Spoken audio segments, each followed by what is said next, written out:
It's like Father said, I'm Chris Johnsen. I'm a PhD student and been with the program for a little while here, and I'm excited to be here to present today. Just a little bit about who I am, because I don't know anyone in here almost. There's like nobody in here that very few people, students that I know. Everybody's pretty brand new. So I didn't dress up for success because of you all. I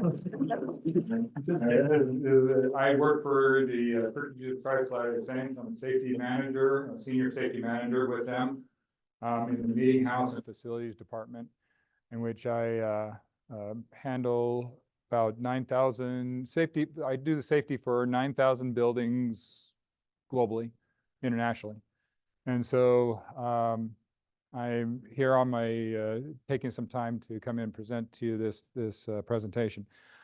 This is like a near and dear to my heart. It was I did a presentation last year and for Journal Club that was associating this type of topic, but across the Department of Defense. And then I presented to a epidemiology conference this same type of topic, but for a specific career field inside the Air Force, which was the tactical aircraft maintenance technicians, or what I know as crew chiefs, because that's what I served when I served with the Air Force for 20 years.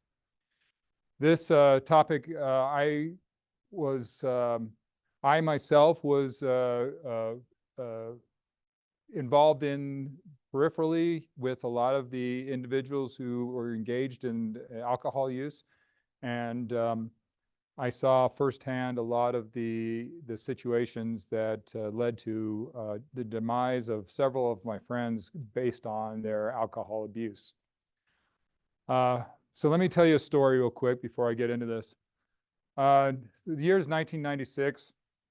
I am stationed in Johnsen Air Base, Korea.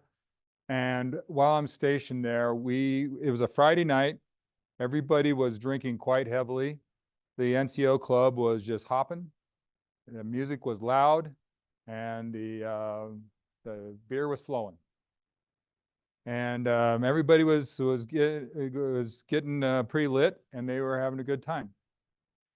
I had the first sergeant came in to me, tapped me on the shoulder, and he said, "Chris, are you sober?" I said, "Of course." And he goes, "You need to find as many crew chiefs as you can that are sober to get them ready and get them out on the flight line." I said, "What gives, Shirt?" And he goes, "We have the North Koreans are coming across the border. We need to go now." And I said, "This is not a drill. This is like real?" He says, "Yes, this is real. This is a real world." And I said, "Okay, let me find out who I can find." So I went around and tapped people on the shoulder and said, "Hey, are you sober? How many beers have you drank? Are you clear?" I could probably find about 8 maintainers out of 24 that were sober enough that I could get them out to the flight line. So we got out to the flight line, and I worked on F-16 aircraft. And so we had the real stuff rolling out. We had the real live missiles. We had the real live bombs coming out. Our mission at Johnsen Air Base was to take the fight to the north and to bring on follow-on forces. And that's what we were supposed to hold the line until follow-on forces came, knowing full well that the North Koreans could overrun our position and get us pushed as far as Busan, which is at the southern tip of Korea. So we were just the speed bumps. We were the keep them from getting and taking all of Korea. And so I got out there. Our 8 maintainers got out there, and the ops could only present, or they could only put forth about 12 pilots that were still sober, able to fly this mission. And even those that were still sober, they were sucking down liquid oxygen like nobody's business, trying to clear their heads. So this presents a real issue in the DoD. It's an issue that this presentation, and this is what we're going to talk about, it starts early. The other presentations that I gave, we talked about the after effects and everything, but if you think about it real quick, what the ramifications of a inebriated workforce or inebriated military in a crisis situation like that, what that could lead to. We were fortunate that that particular night that the North Koreans did come towards the border. They did come towards the DMZ. At the last minute, about one to 1.5 nautical miles from the DMZ, they turned their airborne troops and land and drop their troops in on their side of the border. And so we all stood down. We did get about a flying force of about 30 aircraft into the air before they had to be turned around and come back. It was pretty telling to the Pacific Air Force's command and pretty telling to the U.S. Forces Korea command. And so there were some changes that were made. So the Department of Defense has been measuring behavioral indicators, including alcohol misuse and abuse, since 1980. They've been looking at this pretty heavily for quite some time. They looked at all the Army, Navy, Air Force. They looked across and they said 84.5% of those on inactive duty are using alcohol. That's a huge proportion of the people that are using and abusing alcohol. Over 25% report to be moderate to heavy use. And we're going to get into what that was considered heavy use.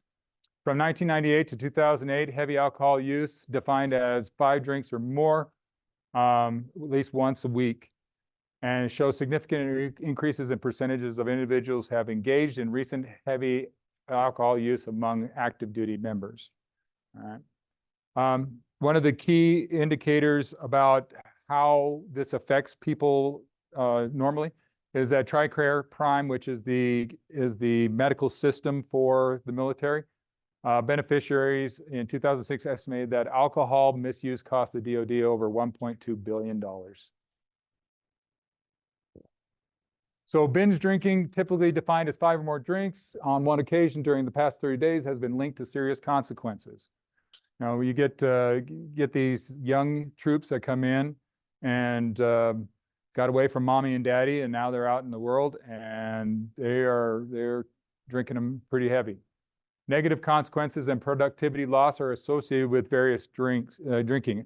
On another trip that I was on, had a young, I think he was a staff sergeant at the time, young staff sergeant that I knew was drinking pretty heavily the night before we had to go to work.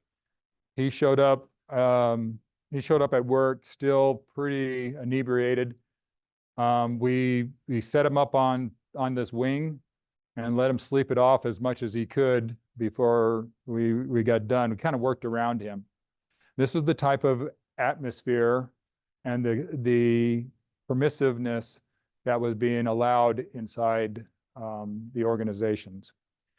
Previous studies may have misrepresented rates based upon participant recruitment and consequences of reporting.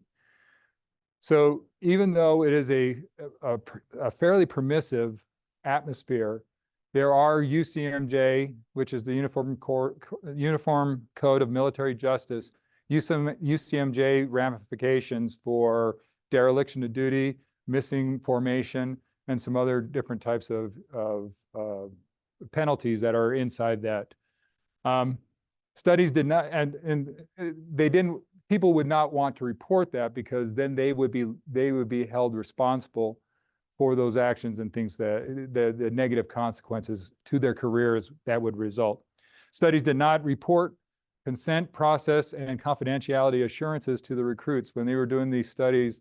A lot of these studies before, they didn't let the recruits know or let anybody know that, oh yeah, this is going to be anonymous.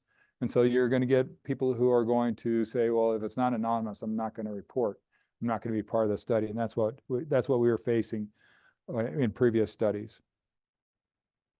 So let's see. Oh, I went to. Okay. Yeah. Thank you. All right. So the methods. This particular study, the methods was a population-based cross-sectional using a two-stage complex sampling. They use the audit, alcohol use disorders identification task. It's one of the standard means of determining alcohol use and abuse. Airmen provided passive consent by choosing to turn in the anonymous pencil and paper alcohol surveys after the intervention concluded. So how they structured this is these brand new recruits that were coming to the major training centers were said, hey, take this, fill this out and do this. And I can tell you from experience that when I'm a new guy and I'm looking at this really scary drill sergeant who's saying, fill this paper out and do it now. You haven't finished yet? Do it right now. Oh, wait, you're still not finished yet? You're being intimidated by that whole thing. And so there's a little bit of an intimidation factor that's associated with this. Personnel were classified into 5 drinking levels ranging from abstainer to heavy drinker based on the quantity and frequency of alcohol intake. So this, and we're going to get into the sampling size here in a second. Negative incomes were measured as self-reporting serious consequences of alcohol use and alcohol-related productivity loss.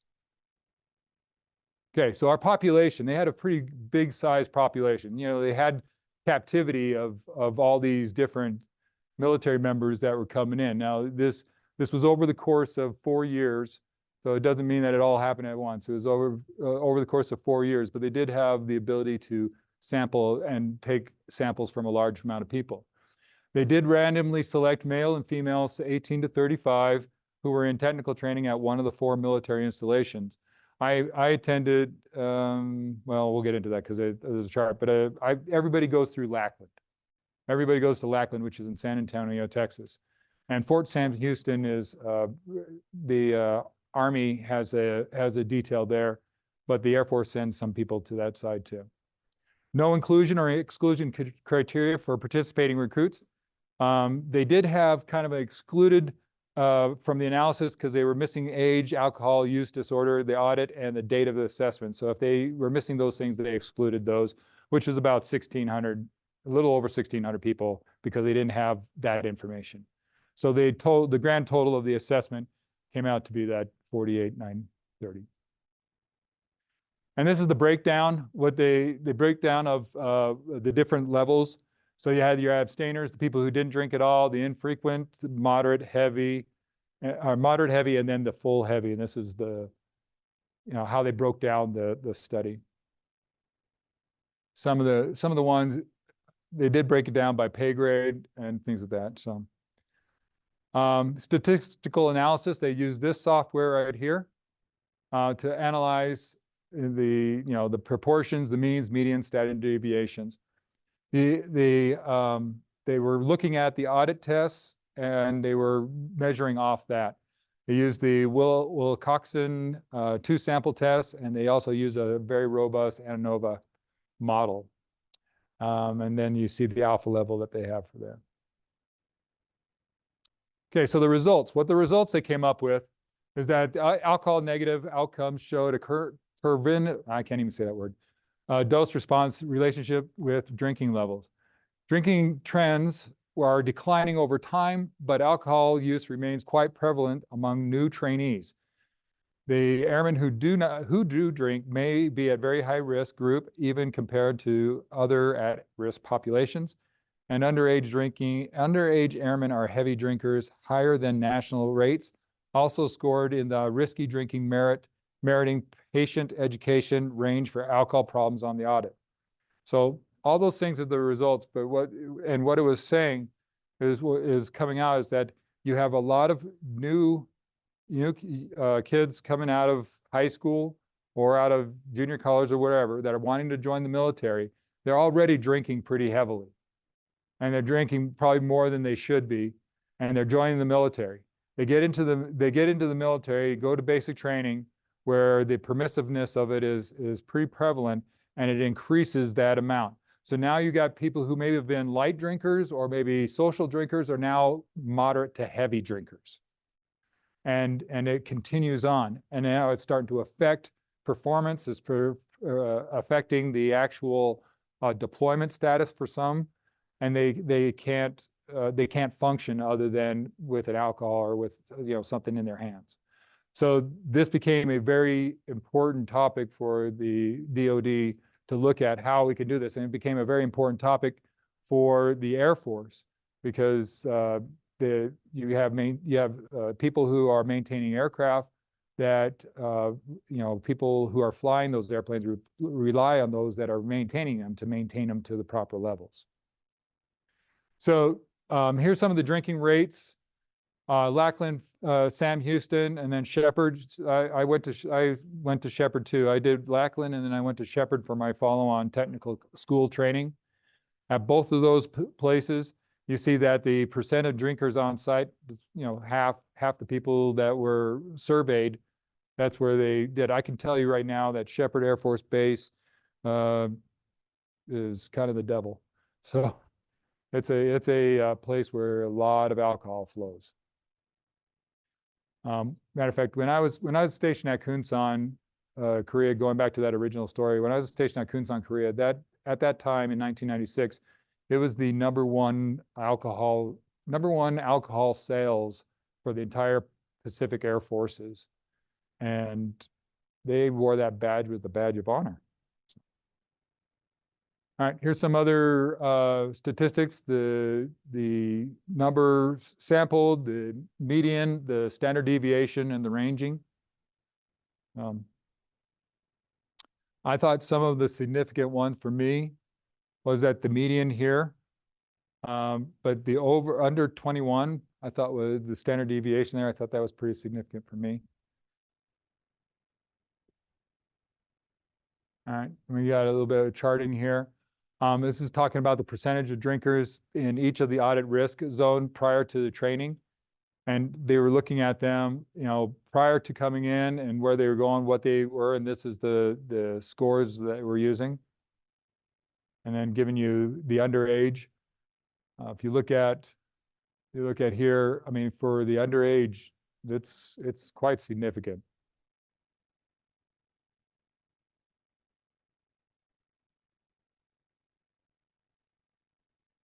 All right.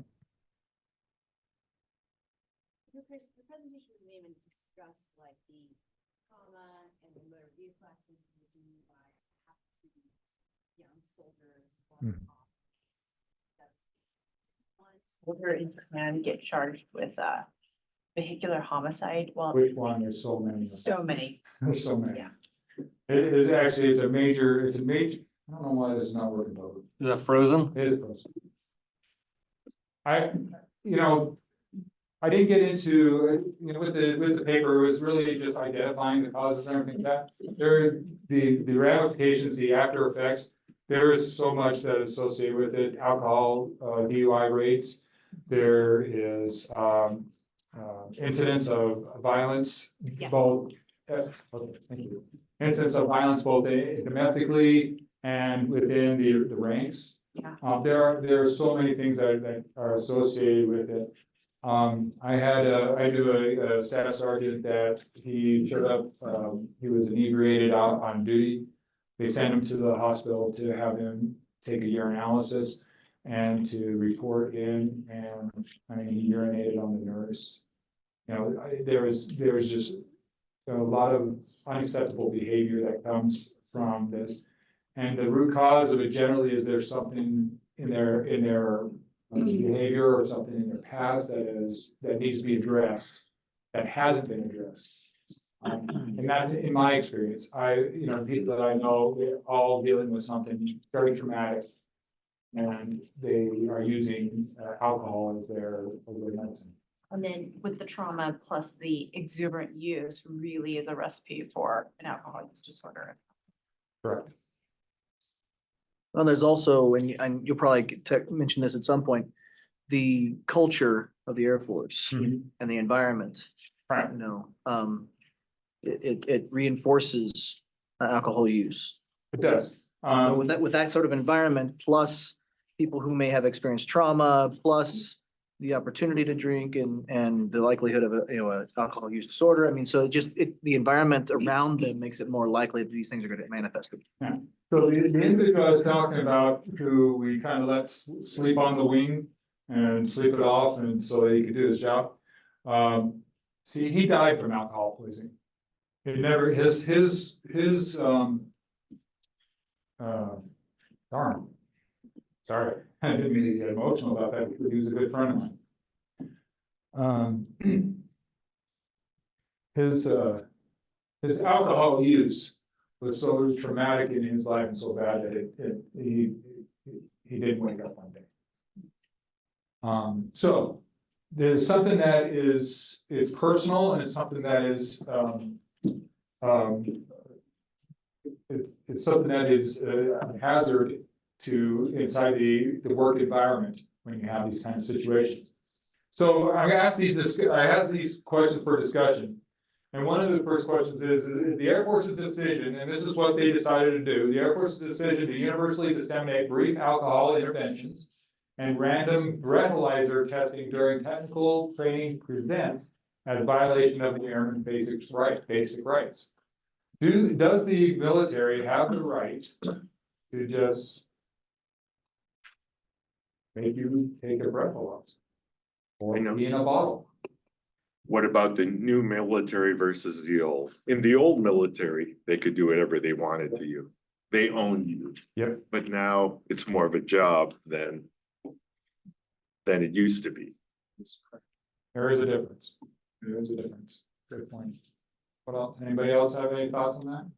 Well, I think it treat it like a job, then think about organizations in general that do implement, random drug testing or breathalyzers and so forth like that. It usually has to be they're engaged in a task that has some sort of potential danger to them or to others, right?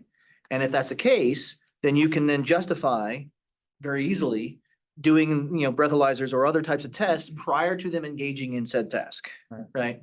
And so I think the Air Force is kind of in a situation where a good number of folks are in situations where if I'm gonna be flying a plane, if I'm gonna be handling the munitions that go on the plane, various things like that, they can certainly say, well, you're doing something that is potentially very dangerous to you and others.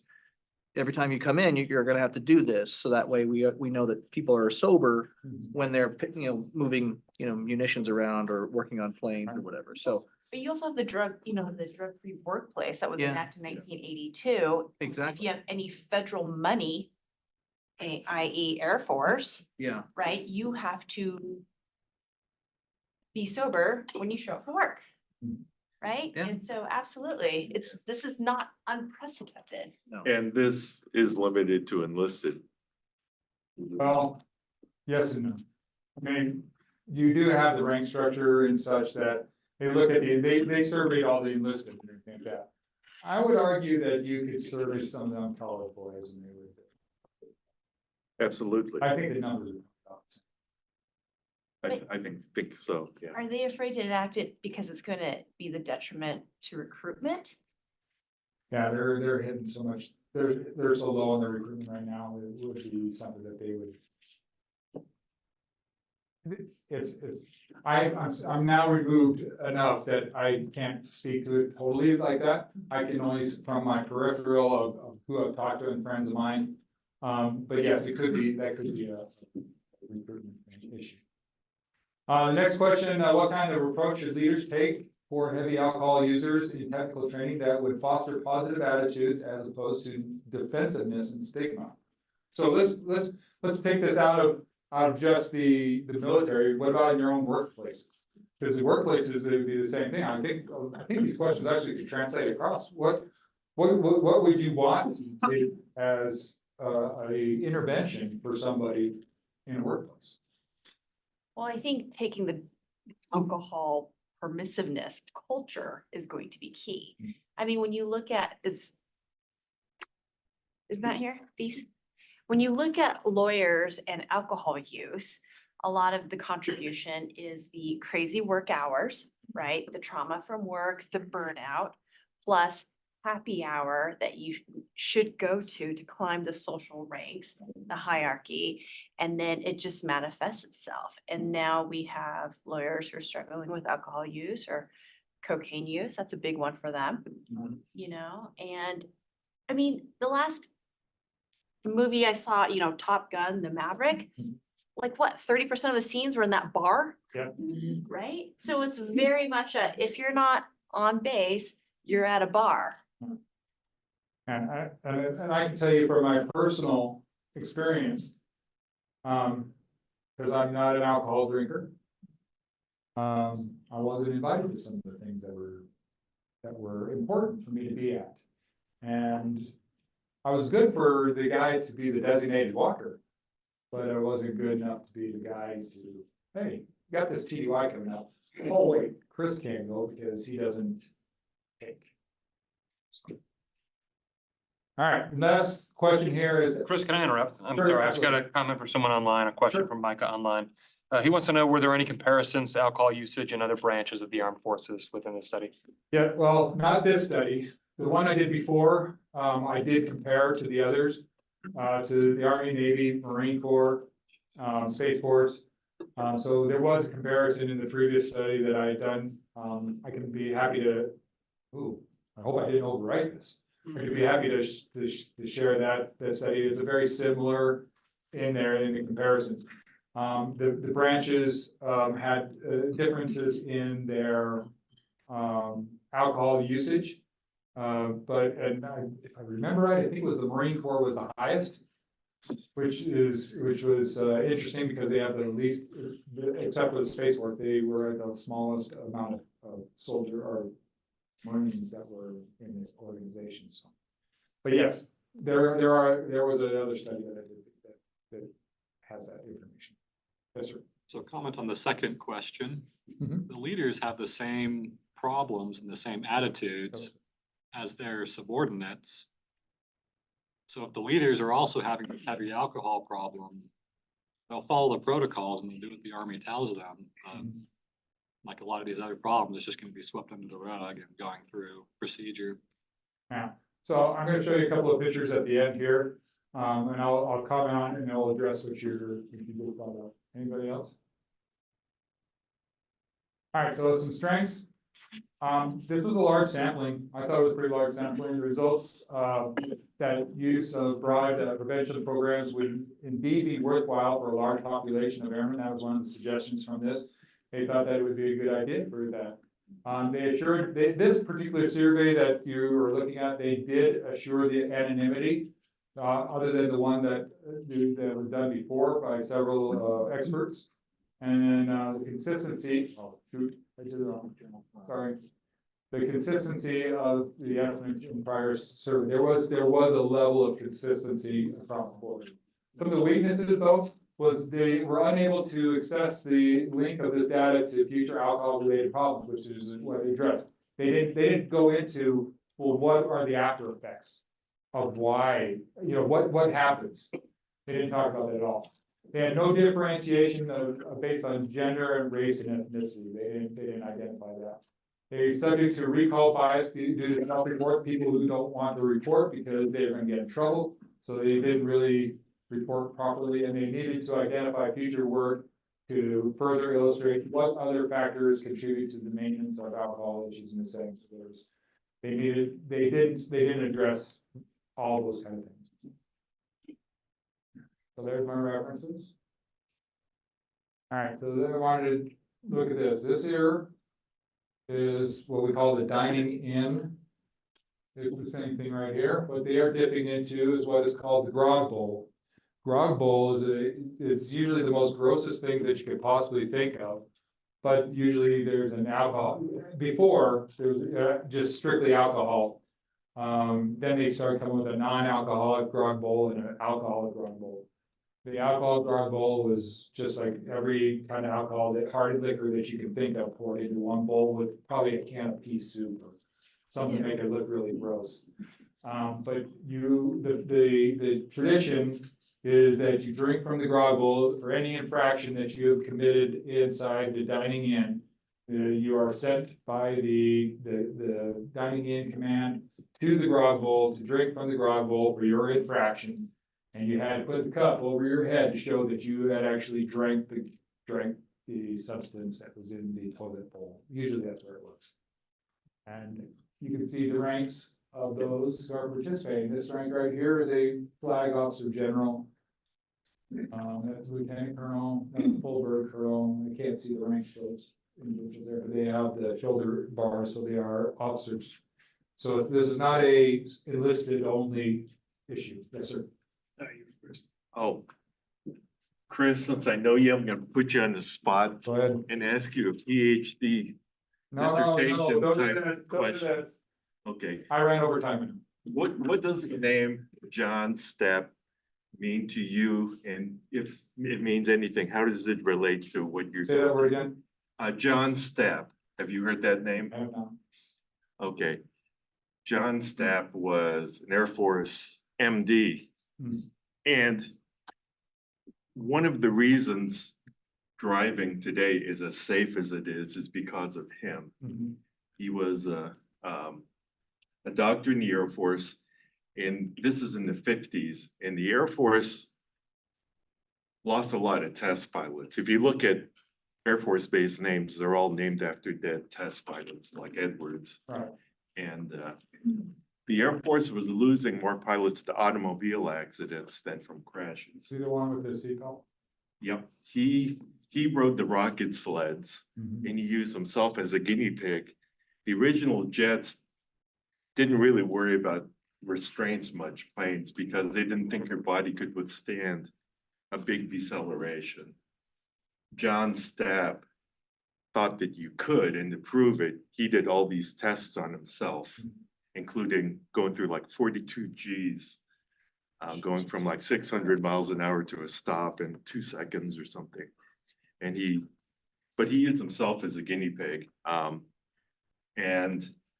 To this day, the National Automotive Safety Conference, it's called the Stapp Conference. But he lived to the age of almost 90. But- I didn't know, I know the story, I didn't know that's who it was, I didn't know the name. Okay, Yes, sir. I was just gonna make a comment on one of your discussion things from before. Like what can they do to address the issue that you're discussing? To my understanding, movies like Top Gun that she brought up Yeah. is now a great deal of funding for military themed movies comes from the military, and the Navy or the Army, depending on the context of the movie, has final say over the script before it gets made. It seems like they could very easily influence propaganda-wise, destigmatizing legitimate means of addressing mental health issues other than drinking. Like it seems like all the tools are right there. Yeah. It wouldn't be cool. Right, it's sort of a, but you don't have people to fight North Koreans as well, like. it's sort of a question between priorities and values, you know? The priorities are meeting recruitment goals, you know, but is anyone willing to stand up to values? And so let me just caveat, from this, I am not advocating, and none of this presentation was meant for me to advocate no alcohol. I'm not going to enforce or advocate for anything in your life that, you know, just because I'm not advocating for that at all. I think that there's a moderation in all things and there's responsibility and all those kind of things that can be done. I think that the DoD needs to take a hard look at these types of they need to look at the root causes of these things. And they should address them at the root cause, you know, because there's a lot of behavioral and there's a lot of mental issues and there's a lot of exposure to things that, you know, you and I would have a hard time dealing in all the branches of the service. So that it is, these studies will continue on and until leadership actually decides that they want to do something about it. It's going to continue to have studies like this until they make that change. And when that is, have no idea.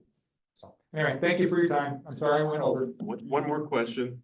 This is a very, very important topic because, you know, 80% of people who have an active alcohol use disorder are employed, right? They're the functional alcoholics and they're with us.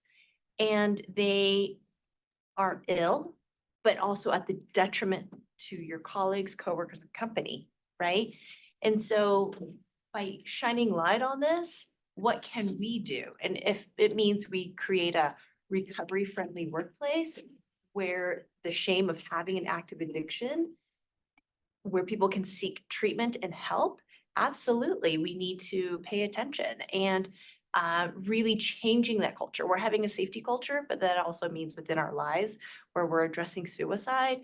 But we also need to shine the same light within substance use, whether it's alcohol, which is the most prevalent and the most devastating substance. You know, there's lots of opioids are sexy, meth is sexy, but alcohol is still the number one substance that causes the most devastation. So thank you, Chris, for bringing this to attention. Thanks, Chris.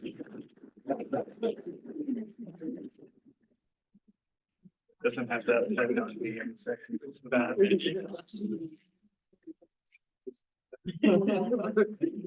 Oh, I never. Yeah, yeah. Need to do, Yeah. that I've been beating for a long time. That's there.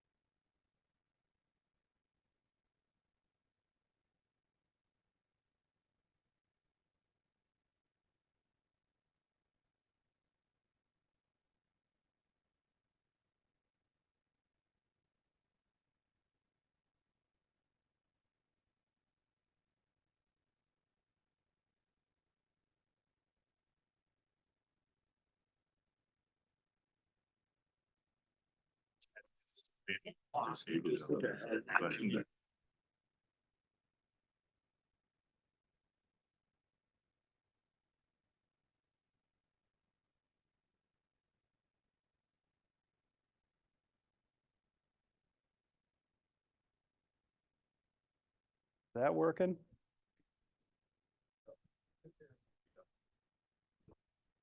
Testing. Louder? Much louder? Okay. Okay. So the title of the study I'm going to be presenting on is the association of long working hours and health-related productivity loss. A study which took place in Korea. I picked. No, never. No, don't. I haven't heard anything today that might suggest that. So I chose this because I've always been interested in interaction between like health and safety and productivity. Just trying to not overstate one to affect the other is something I'm working on right now. But during COVID, I worked in healthcare in an operating room, and I was averaging like 60 hours a week. And through the course of it, I just developed like intense insomnia, like anxiety, just from the sheer hours of work and like the nature of the work. But I would have been interested, I mean, as we'll learn, I don't know if this is going to be the best at assessing it, what that actual effect was on my productivity of what I was doing. The goal of the study, which similar to the title, was defining association between working hours or excessive working hours and health-related productivity. It's health-related productivity loss is commonly caused by sickness, absenteeism, and presenteeism. In this study, health-related productivity loss was stratified by income level. And the authors defined absenteeism as a failure to show up at work, which but presenteeism was showing up to work and just kind of doing a crappy job while at work and reduced productivity, caused by either illness or just issues affecting you health-wise. This was a cross-sectional study that took place between January 6th, 2020 to February 18th, 2020, so like right before COVID. Or COVID was happening, but right before it was, rampant. They asserted that health is the most important factor in determining productivity loss. They cited a few studies that I did not read due to paywall reasons, but they did do. But that was their logic in how they went forward with the study, is that if health is productivity loss, working excessive hours is a detriment to health, then investigating the interaction is something worth looking into. The target population were listed as employees or workers, aged 19 and older. That's just employees, as in people employed generally. The sampling, the selection method was an online survey, which I was telling Jake earlier, I checked out. And turns out I don't speak or read Korean super well, so it was particularly useful insight. I didn't know that beforehand, that's why I investigated. They excluded, their exclusion criteria was just non-wage workers, so for whatever reason, if they weren't working for an income, regardless if it was volunteer work or pro bono. They said it was validated, but they just kind of said it, so I don't really know what that means. And it was done electronically, via the internet, which I guess for whatever mechanism that took place, it prevented data from being incomplete. So anything that was reported was from a completed survey. And the approval was obtained through the IRB of the Catholic University of Korea. I don't know what the fighting animal is that represents their whatever.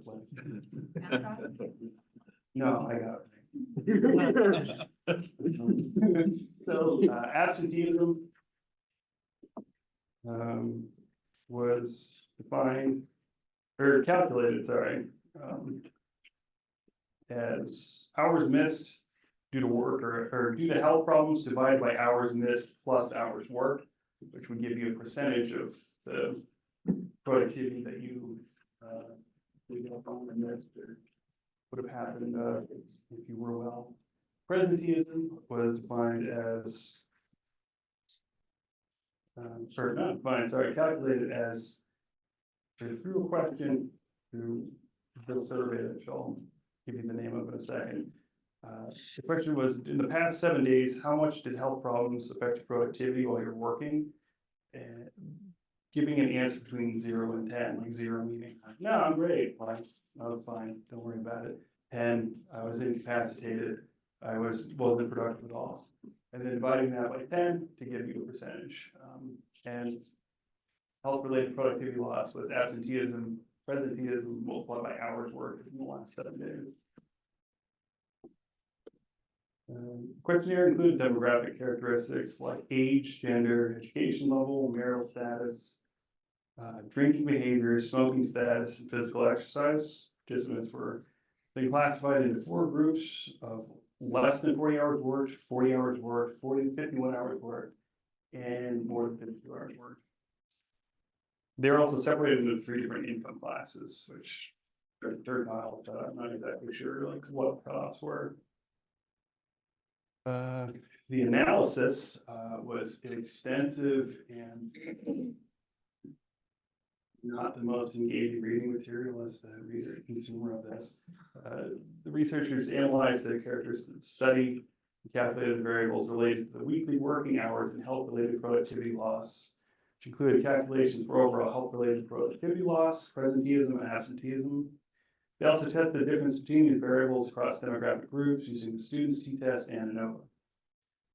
Separate linear regressions where your models were constructed for gender and job classification for the adjustments of age, education level, marital status, employment contract as a priori selected variables.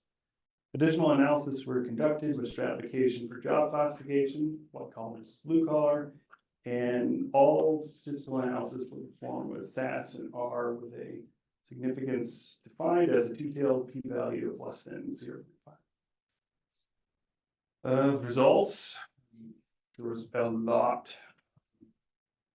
Some of the ones I kind of cherry picked from it that were seeing to me, but the researchers found that longer working hours were more associated with men and higher education and age groups ranging from 30 to 49 years old, and higher income, white collar jobs, and shift work, smoking, and binge drinking. So to the previous presenter's point,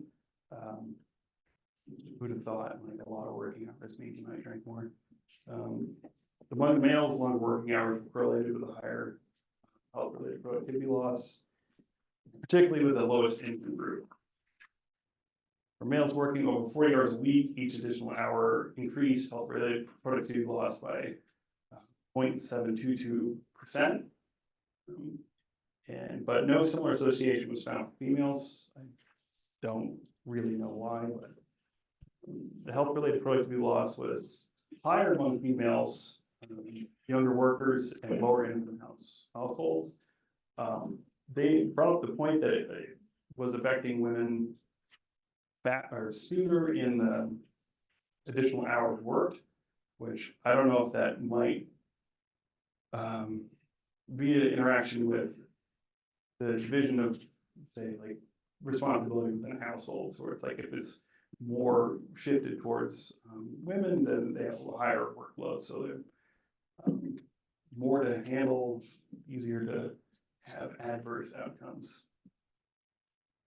And presenteeism was determined to be a more significant impact than absenteeism for productivity loss. Strengths, it's a huge sample size, it's like 4,000 people. They adjusted for every common confounder under the sun, made like bazillion outcomes for it, which, you know, strengthened the quality of what they were trying to do. And I thought their internal consistency was pretty good. Like they applied the same tools and analytics across each group and subgroup. So it is a cross-sectional, so you're not getting inference, and they stated in like the discussion that, you know, boy, this was a limitation, we should do something more meaningful. But they also use words like, we can conclusively say that, you know, working long hours is, you know, for whatever reason. So it seemed like they really, really wanted you to assume causality. And I think a casual reader, not that I'm far from that, might infer causality from what they're doing or what their results were. The convenient example, it may have not represented accurately the population they were trying to get. They only got 5% of their respondents were over 60. Korea is one of the average, or the oldest average age populations in the world. Like the median age is like 44 or something, which is like, I think in the US like 36. Like it's pretty old. And then, I mean, like I'm 37.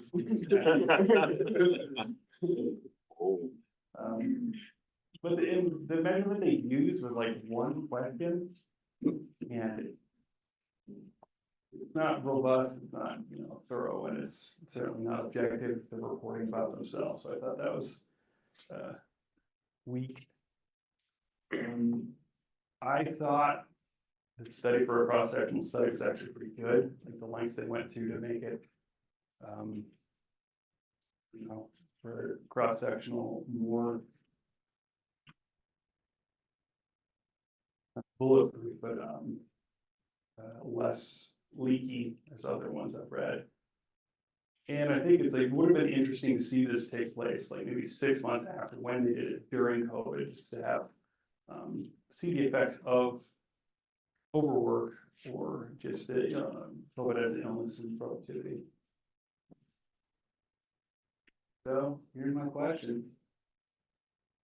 That only covers 1 month. What can you say about the big picture?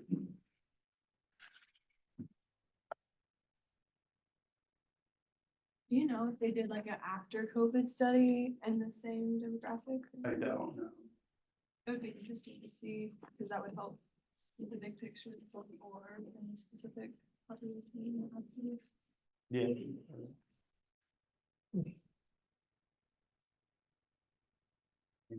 I kind of went over it, but study accurate represented to the intended study, not really. Convenient sampling is convenient, not objective. Do you think from what the results were, they should investigate further, or do you think it's kind of junk data? Did they, like prospective cohort, or maybe an interventional study from things that were?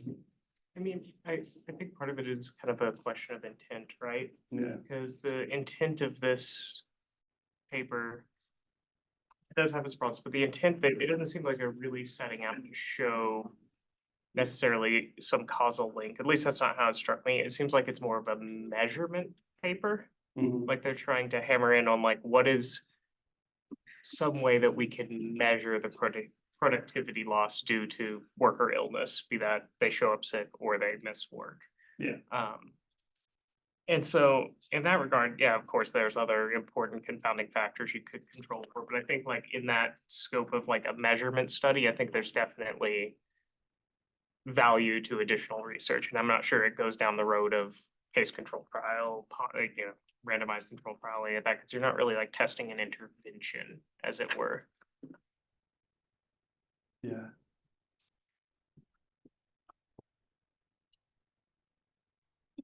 Patterns found to be the same across other countries and cultures. Could you generalize this beyond just Korea?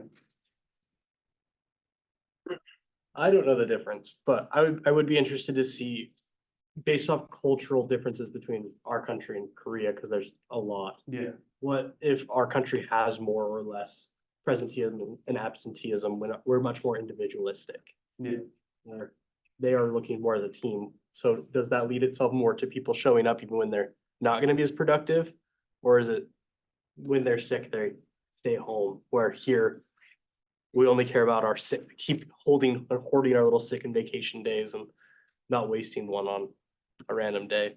So I would be interested to see what the difference in countries and cultures is for, A more collectivist versus individualistic. yeah, and how often we show up and don't show up and when we should or shouldn't.